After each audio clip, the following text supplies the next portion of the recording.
Exam channel में आपका स्वागत है। दोस्तों, याद होगा हम अपने हिस्ट्री के लेक्चर नंबर 4 को कंप्लीट किए थे, जिसमें हम पढ़े थे उत्तर वैदिक काल।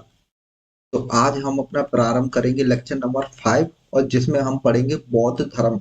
दोस्तों, मैं आपको एक बार पीछे याद दिलाता हूँ कि हम क्या पढ़ चुके थे। दोस्तों, हमने सबसे पहले पढ़ी थी सिंधु घाटी सभ्यता। सिंधु घाटी सभ्यता के बाद फिर हमने जो पढ़ा था वो ऋग वैदिक काल पढ़ा था। ऋग वैदिक काल पढ़ा था हमने 1500 से लेके सन 1000 ईसा पूर्व तक। मैंने बताया था ये जब तक ये शून्य मतलब ईसा मसीह के जन्मदिन पर नहीं आ जाए तब तक ये डेट जो है घटती चली जाएगी, उल्टा चलेंगी। इसके बाद हमने पढ़ा था उत्तर वैदिक काल, जो पढ़ा था हमने सन 1000 से लेके 600 ईसा पूर्व तक। इतना दोस्तों आपको याद होगा। दोस्तों, मैंने उत्तर वैदिक काल जो पढ़ाया था लास्ट में, मैंने आपको याद बताया था कि यहाँ स्त्रियों की स्थिति अच्छी नहीं थी। यानी जो स्त्री थी उनकी स्थिति बहुत अच्छी नहीं थी। दूसरा मैंने आपको बताया था यहाँ क्या था, गौमांस खिलाया जाता था। जो गौमांस जिन्हें अपन गोहंता कहते थे, तो जो मेहमान वगैरह आते थे उनको गोमांस खिलाने लगे।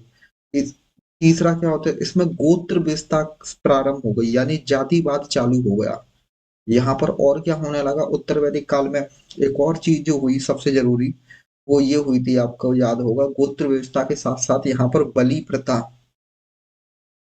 ठीक है। तो इस तरह की कुछ प्रथाएं चालू हो गई जो कि बिल्कुल अच्छी नहीं थी। तो इसीलिए क्या हुआ कि एक समय बाद लोगों के अंदर क्या आ गई, धार्मिक क्रांति आ गई। इसके बाद क्या हुई, एक धार्मिक क्रांति आई। और इसके बाद कुछ नए धर्मों का उदय हुआ, जिनमें से एक मोस्ट इम्पोर्टेंट धर्म है जिसका नाम है बौद्ध धर्म। दोस्तों, यहाँ से जो बौद्ध धर्म है इसमें से आपको रेलवे के या एसएससी के किसी भी एग्जाम में आपको एक से दो क्वेश्चन नजर आ ही जाएगा। बौद्ध धर्म से काफी बार क्वेश्चन पूछे जाते हैं। आप इसको अच्छे से पढ़ें, और उम्मीद है कि जितना अपन बौद्ध धर्म पढ़ेंगे उसमें से आपका एग्जाम में बन जाएगा सारा का सारा क्वेश्चन। हाँ, तो दोस्तों मैं आपको एक और चीज याद दिलाना चाहता हूँ कि आप इस चैनल को ध्यान से, बिल्कुल ध्यान से सब्सक्राइब करें, और ज्यादा से ज्यादा लोगों को ये शेयर करें। बाकी लोगों से को भी कहें कि इस चैनल को सब्सक्राइब करें, ताकि हम और इस तरह से आगे वीडियो आपको प्रोवाइड कराते रहें। तो आज हम प्रारंभ करते हैं अपना बौद्ध धर्म। तो शुरुआत करें दोस्तों बौद्ध धर्म। तो ये मैंने पीछे का थोड़ा सा रिपीट कर दिया, जिससे कि आपको मतलब ओवरव्यू आपके दिमाग में रहे। तो धार्मिक क्रांति हुई, जिसके बाद कहीं बहुत सारे धर्म पैदा हुए, इनमें से एक मोस्ट इंपोर्टेंट धर्म था बौद्ध धर्म। तो आज हम बौद्ध को ही पढ़ेंगे। इसी बौद्ध धर्म को कहा जाता है बुद्धिज्म। बुद्धिज्म के नाम से भी जानते हैं। तो बौद्ध धर्म के बारे में कुछ पढ़ते हैं, कुछ फैक्ट देखते हैं। सबसे पहला, बौद्ध धर्म के प्रवर्तक किसे माना जाता है, तो गौतम बुद्ध को माना जाता है। ऐसे माना जाता है, एक तरह से जनक कह लो आप। इस धर्म को प्रारंभ करने वाले जो व्यक्ति थे उनका नाम था गौतम बुद्ध। तो यहाँ से भी क्वेश्चन बनता है कि बौद्ध धर्म के प्रवर्तक किसे माना जाता है, तो गौतम बुद्ध को। जिनका जन्म कहाँ हुआ, नेपाल की तराई।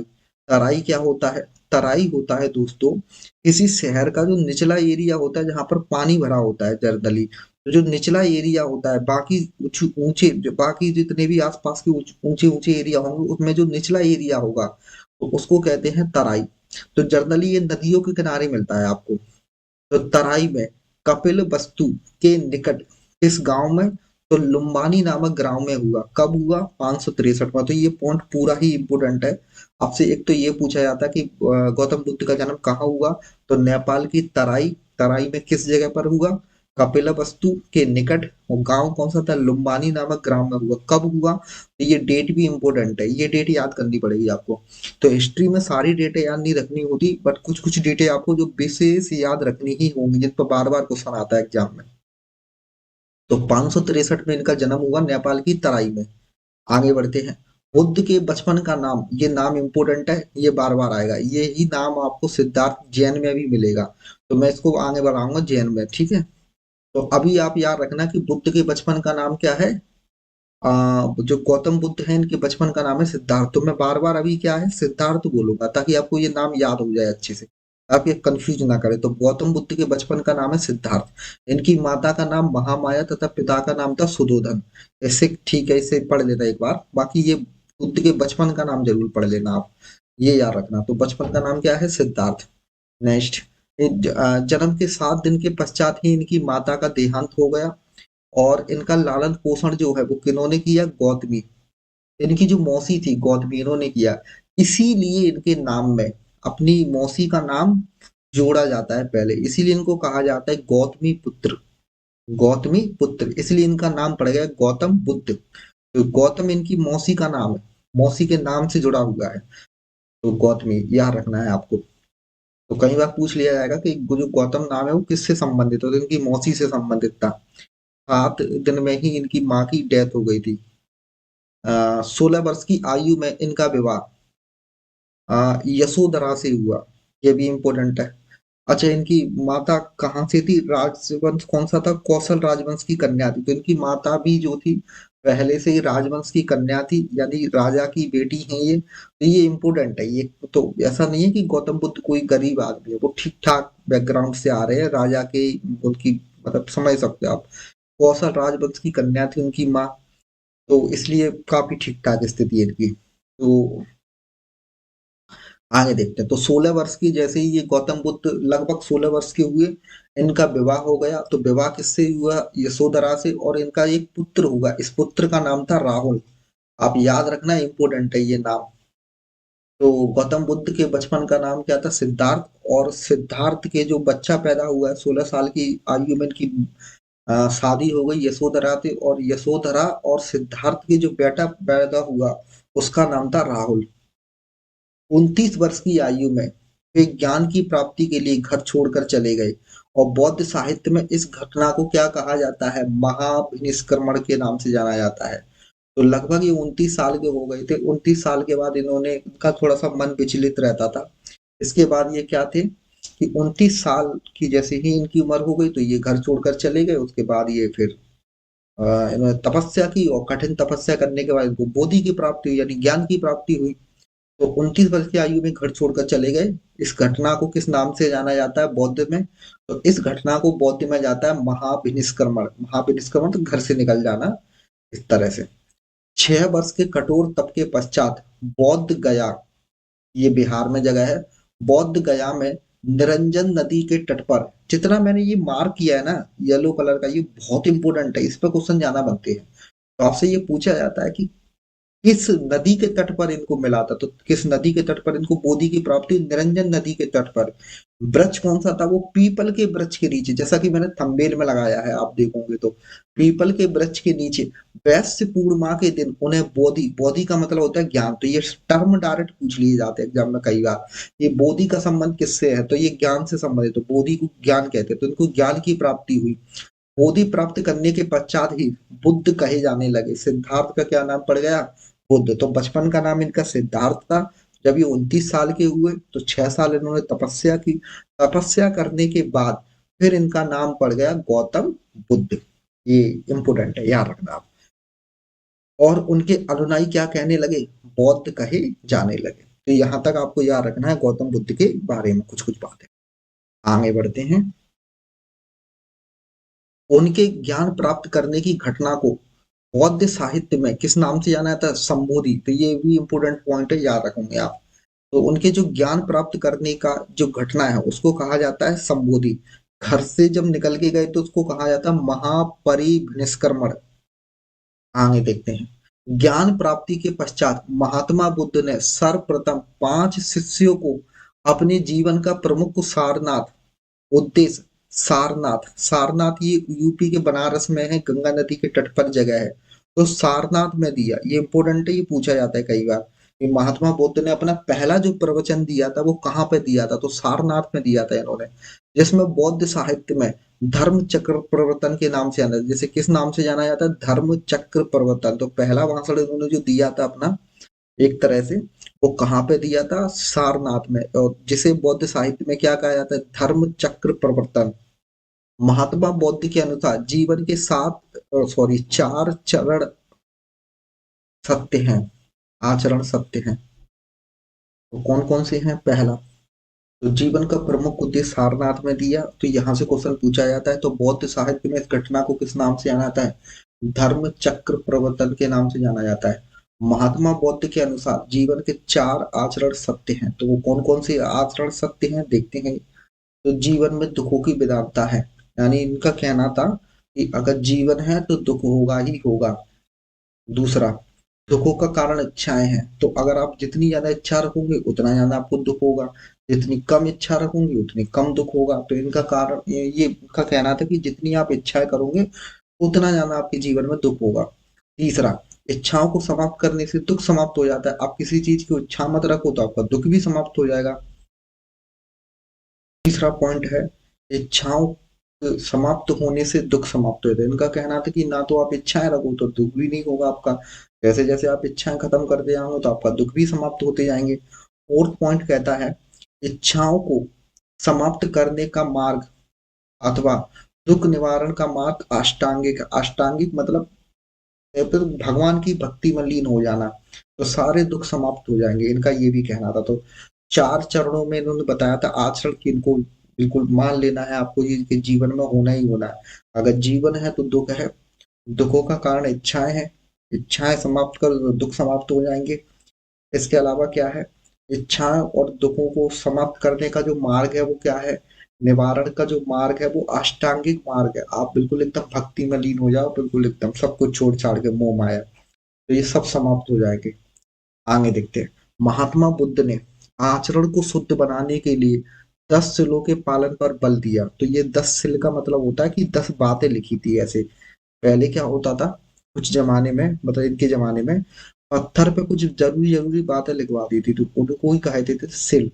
तो 10 सिलों पे कहा था, तो वो कौन कौन सी है, तो ये अपन को इम्पोर्टेंट नहीं है, ये एग्जाम में नहीं पूछा जाता। और देखते हैं अगला, महात्मा बुद्ध ने 3 रत्नों के पालन पर बल दिया। वो 3 रत्न कौन कौन से हैं, देखते हैं। सबसे पहला है बुद्ध। बुद्ध का मतलब होता है यानी बुद्धि का ज्ञान, यानी बुद्धि होना बहुत जरूरी है। ये 3 रत्न है जो हर व्यक्ति के पास होना चाहिए। एक तो बुद्धि, बुद्धि मतलब नई नई चीजें सीखना, नए नए एक्सपेरिमेंट करना, हमेशा ज्ञान अर्जित करना, यहाँ होता है बुद्धि का मतलब। तो हमेशा व्यक्ति को ज्ञान अर्जित करते रहना चाहिए। धम्म, धम्म का मतलब होता है धर्म, यानी हमेशा व्यक्ति को अधर्म के रास्ते पर नहीं चलना, हमेशा उसे धर्म के रास्ते पर चलना चाहिए। तो दूसरा रत्न ये है। तीसरा है संग।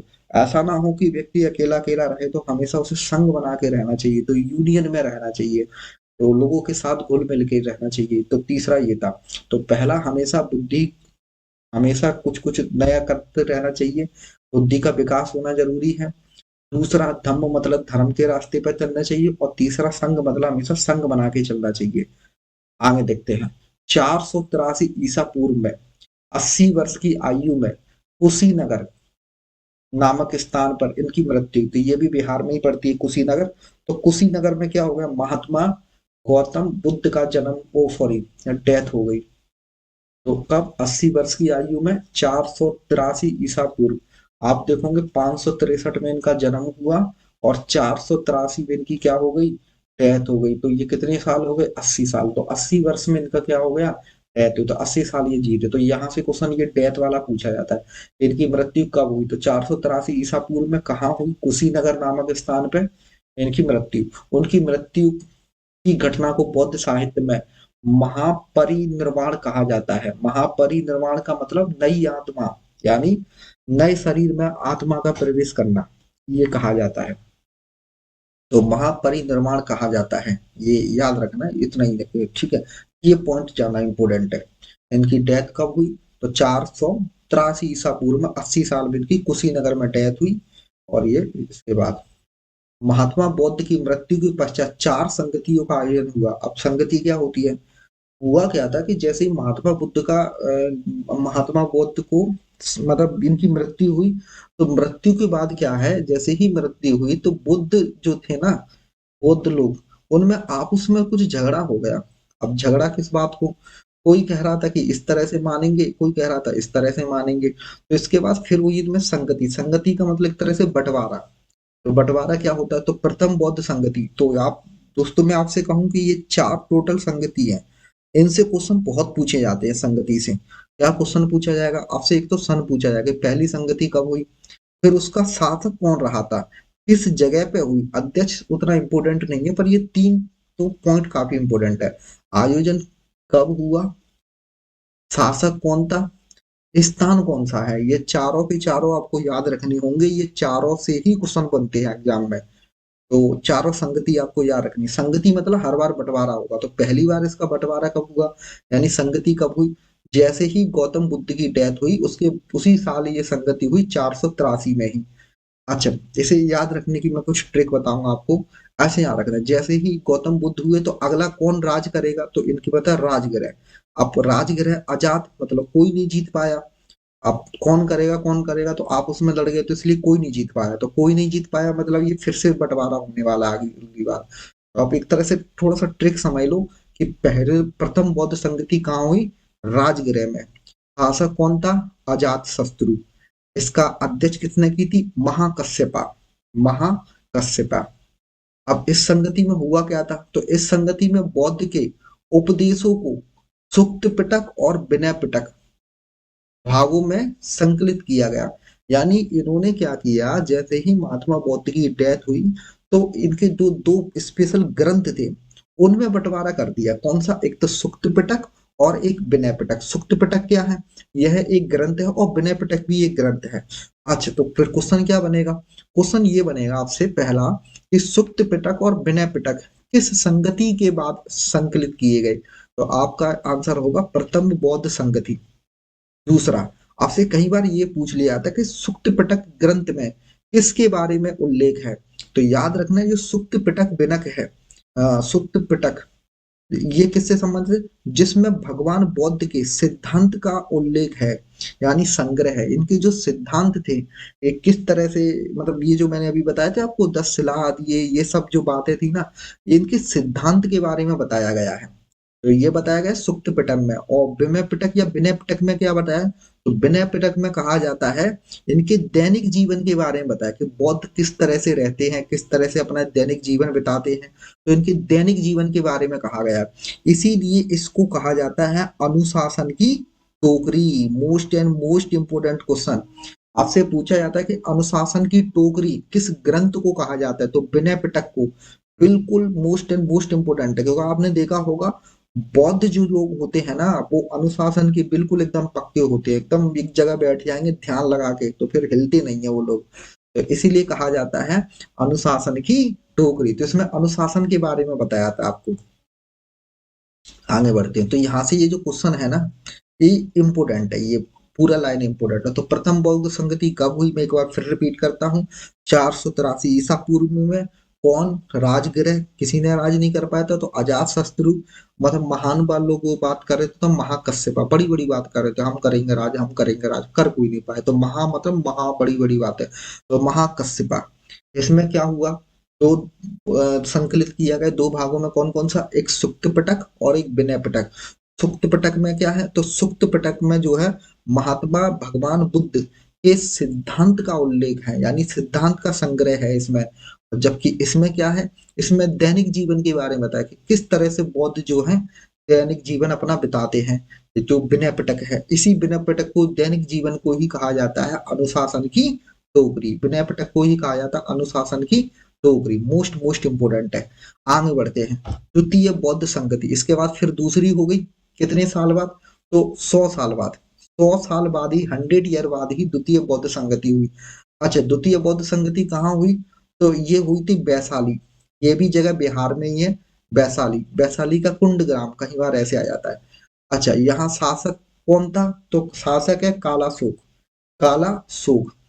अध्यक्षता किसने की थी? सावक वीर। मैंने कहा था शासक ज्यादा इंपोर्टेंट है, अध्यक्ष उतना इंपोर्टेंट नहीं है। तो शासक कौन था इस समय द्वितीय बौद्ध संगति के समय? कालाशोक। अच्छा, बौद्ध संगति में हुआ क्या, यहाँ पर मतभेद के कारण संगति में बौद्ध धर्म को दो भागों में, स्थविर और महासांदीपिक में बांट दिया गया। यानी यहाँ भी इसकी फिर से दो ब्रांचेस डिवाइड हो गई, एक था स्थविर और एक था महासंदीपिक। तो ये भी आपसे पूछा था कि स्थविर और महासंदीपिक जो बांटा था या सांदिक जो बांटा था वो किस बौद्ध संगति में बांटा था, तो ये बांटा है आपका द्वितीय बौद्ध संगति में। इसके बाद अगली बौद्ध संगति होती है तृतीय बौद्ध संगति।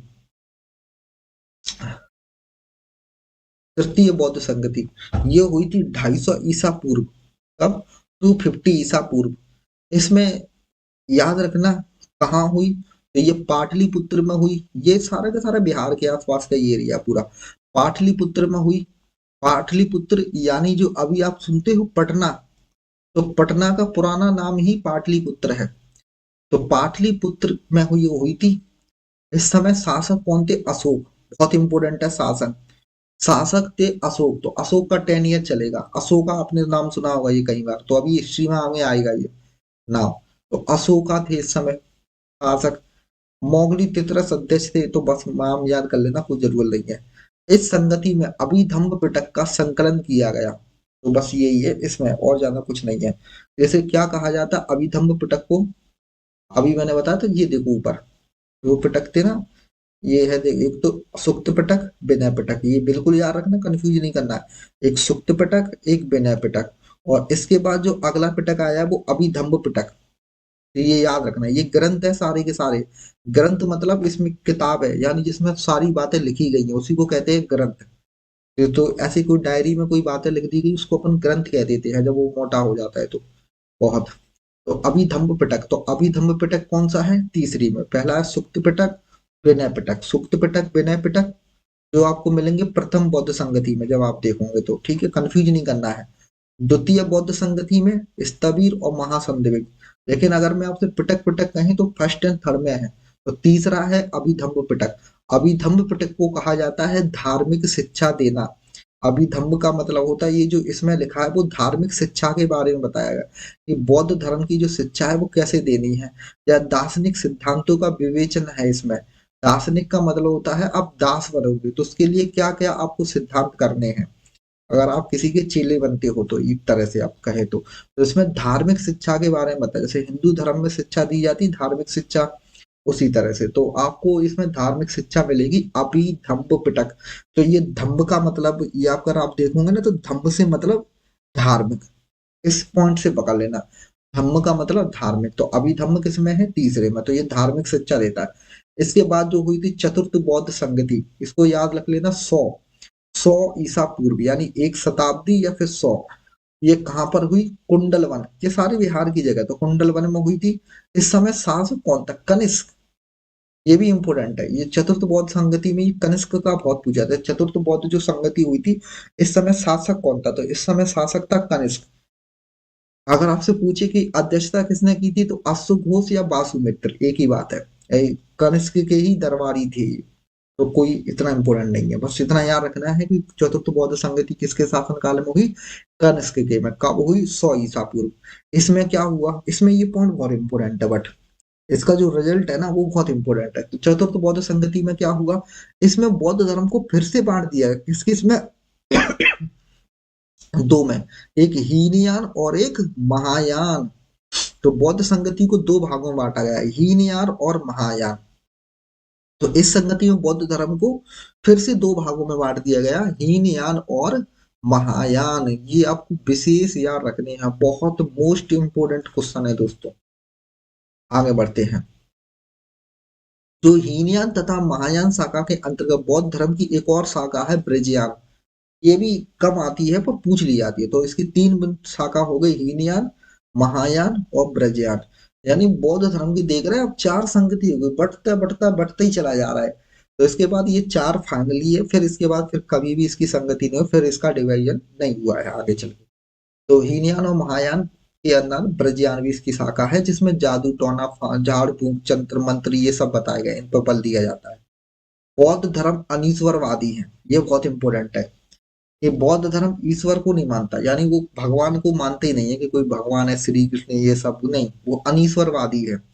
तथा यह वेदों को प्रमाण नहीं मानता। जो हिंदू धर्म में जो वेद लिखे हैं उनको प्रमाण नहीं मानता, वो कहता है वेदों में तो सब ऐसे ही लिखा है। तो एक तो बौद्ध धर्म अनीश्वरवादी है, ये ईश्वर को नहीं मानता है। दूसरा, ये वेदों को प्रमाण नहीं मानता, तो फिर मानता क्या है? महात्मा बुद्ध के पुनर्जन्म की कथाओं को जातक कथाएं कहा जाता है, ये इंपोर्टेंट है। ये महात्मा, अच्छा, ये पुनर्जन्म को मानता है, इसका मतलब ये बहुत समझने वाली बात है। तो ये जातक जो कथाएं होती हैं, तो महात्मा बुद्ध के पुनर्जन्म की कथाओं को जातक कथाएं कहा जाता है। ये इंपॉर्टेंट है, पूछा जाता है कि महात्मा बुद्ध के पुनर्जन्म कथाओं को क्या किस नाम से जाना है, तो जातक कथाओं के नाम से जाना जाता है। इसमें 549 कथाएं हैं, तो ये 49 49 छोड़ो आप। यह अनात्मावादी है, यानी ये क्या है? अनात्मावादी यानी ये आत्मा के अस्तित्व को नहीं मानता ये बहुत इंपॉर्टेंट है। यानी ये ऐसा मानता है कि कोई आत्मा आत्मा नहीं होती, आत्मा को नहीं मानता, लेकिन यह पुनर्जन्म को मानता है। अब ये बड़ी एक कंट्रोवर्सी एक तरह से देखा है तो हिंदू धर्म के हिसाब से, कि आप मानना चाह रहे हो कि आत्मा है नहीं लेकिन पुनर्जन्म है, तो ये थोड़ा सा और लगता है हिंदू धर्म के हिसाब से, पर इनके हिसाब से चलो जो भी है। तो ये आत्मा अनात्मावादी है, यानी आत्मा को नहीं मानता, लेकिन ये किसको मानता है? पुनर्जन्म को मानता है। ये मानता है कि फिर से हमारे गौतम बुद्ध आएंगे, हर बार आते हैं, जब जब बुराई होती है तो फिर से आते हैं, जन्म लेते हैं और फिर इस तरह से चलता रहता है। तो ये पुनर्जन्म को मानते हैं लेकिन आत्मा को नहीं मानते। आगे देखते हैं। दोस्तों याद रखना, देखो पढ़ने के लिए तो इसमें बहुत कुछ है, बट मैं आपको मोस्ट इंपोर्टेंट पॉइंट पढ़ा रहा हूँ जो एग्जाम में आने वाले हैं। तो मैं ज्यादा आपको कहानियां नहीं सुना रहा, क्योंकि कहानियां सुनाने से समय जाएगा आपका भी और मेरा भी, और मिलने जुलना कुछ नहीं, क्योंकि एग्जाम में वो कहानियां कभी नहीं आती। तो इसलिए मैं आपको पॉइंट टू पॉइंट पढ़ा रहा हूँ जो एग्जाम में आएगा। बौद्ध धर्म में चैत्य बौद्ध मंदिरों को, हाँ सॉरी, बौद्ध धर्म में जो चैत्य कहा जाता है वो किनको कहा जाता है? बौद्ध मंदिरों को कहा जाता है। तो चैत्य कहा जाता है बौद्ध मंदिर, जैसे अपने हिंदू धर्म में मंदिर बने होते उन्हीं को तो हम मंदिर कहते हैं, और बौद्ध में क्या कहा जाता है? चैत्य कहा जाता है। जबकि उनके अनुयायियों के रहने की जगह को बिहार कहा जाता है। इसी के नाम पर बिहार सिटी का नाम बिहार है, बिहार राज्य का नाम। तो बिहार मतलब जहां पर उनके अनुयायी रहते हैं। जबकि बौद्ध का जो समाधि स्तूप, समाधि स्थल जो होता है, इसको स्तूप कहा जाता है। तो स्तूप आपने देखे होंगे ऐसे बने थे, जैसे सांची का स्तूप नाम सुना होगा आपने, बहुत फेमस है सांची का स्तूप। तो स्तूप क्या होते हैं? जैसे हिंदू धर्म में मरने, जैसे कोई व्यक्ति मर जाता है तो अपन उसका चबूतरा बना देते हैं एक तरह से। जैसे मुसलमानों में क्या कहते हैं? इसको मकबरा कहते हैं। तो उसी प्रकार से बौद्ध धर्म में कहा जाता है स्तूप। तो ये लोग स्तूप बनाते हैं। तो ध्यान रखना, ये दो तीन पॉइंट इंपोर्टेंट है। चैत्य मतलब इनके मंदिर, विहार मतलब रहने की जगह, और स्तूप मतलब होता है इनका चबूतरा एक तरह से। तो बौद्ध धर्म के धर्म ग्रंथों को त्रिपिटक के नाम से जाना जाता है। ये भी बहुत इंपॉर्टेंट है, ये भी क्वेश्चन काफी बार पूछा जाता है कि बौद्ध धर्म के ग्रंथों को किस नाम से? त्रिपिटक। अभी आपको त्रिपिटक बताए थे, आपको याद होगा सुक्त पिटक, विनय पिटक और अभिधम्म पिटक, ये तीनों पिटक बताए थे। जो कि कौन कौन से? सुक्त पिटक, विनय पिटक, ये प्रथम बौद्ध संगति में बने थे। और ये था अभिधम्म पिटक, ये तृतीय बौद्ध संगति में हुए। ये ग्रंथ है और किस भाषा में लिखे गए, ये बहुत मोस्ट इंपोर्टेंट है। एंड टॉप मोस्ट इम्पोर्टेंट है कि ये हमेशा याद रखना, ये ज्यादा पूछा जाता है कि बौद्ध धर्म के जो ग्रंथ है वो किस भाषा में लिखे गए हैं। तो ये पाली भाषा में लिखे गए हैं। तो सुक्त पिटक, विनय पिटक, अभिधम्म पिटक किस भाषा में लिखे गए हैं? पाली भाषा में। यानी ऐसे लग रहे ना, बौद्ध मतलब जो लोग बिल्कुल शांत होते हैं। ऐसा माना जाता है कि बौद्ध बिल्कुल अहिंसक होते हैं। अहिंसक मतलब एकदम शांत व्यक्ति, एकदम मन लगा के बैठते हैं। तो इनकी अपनी अलग ही पाली है, यानी ये इनको किसी से कोई मतलब नहीं, इनको खुद का अपना एक पूरा सिस्टम है। तो इनकी अपनी पाली है। तो ऐसे याद रख लेना, पाली भाषा। तो ये तीनों के तीनों ग्रंथ किस भाषा में है? पाली भाषा में। तो दोस्तों ये कंप्लीट हुआ आपका कौन सा? आपका बौद्ध धर्म। दोस्तों आज के लिए इतना काफी है, इजाजत दे आप मुझे आज, और आप इतना याद करें दोस्तों। ओके दोस्तों।